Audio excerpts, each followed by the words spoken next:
मस्तपैकी छान चवदार टेस्टी अशी ही आलू मेथीची भाजी अगदी सोप्या पद्धतीने घरच्या घरी बनवू शकता। तर त्यासाठी काय करायचं, आपली मेथीची भाजी घ्यायची, स्वच्छ निवडून बारीक चिरून घ्यायची। एक बटाटं बारीक चिरून घ्यायचं, पातळ काप करायचे। कढईमध्ये तेल तापत ठेवायचे, थोडेसे जिरे परतून घ्यायचं, त्यामध्ये बारीक चिरलेला कांदा टाकून परतून घ्यायचा। त्यानंतर आपण कट केलेले बारीक केलेले बटाटे याच्यामध्ये टाकून थोडा वेळाला नरम सॉफ्ट करून घ्यायचं। झाकण ठेवायचं आणि थोडंसं नरम सॉफ्ट करून घ्यायचं।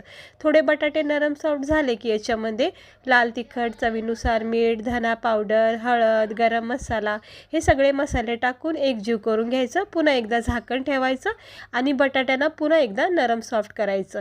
नरम सॉफ्ट झाले की याच्यावर आपण चिरलेली मेथी टाकायची, एकजीव करून घ्यायचं। वाफेवर 2-3 मिनिटातच ही भाजी खाण्यासाठी तयार होती। इतकी खमंग टेस्टी ही आलू मेथीची भाजी लागते ना, एकदा तुम्ही नक्की करून बघा।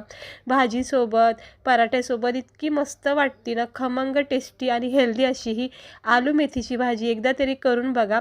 आणि व्हिडिओ आवडला असेल तर लाईक करा, चॅनेलला सबस्क्राईब करा।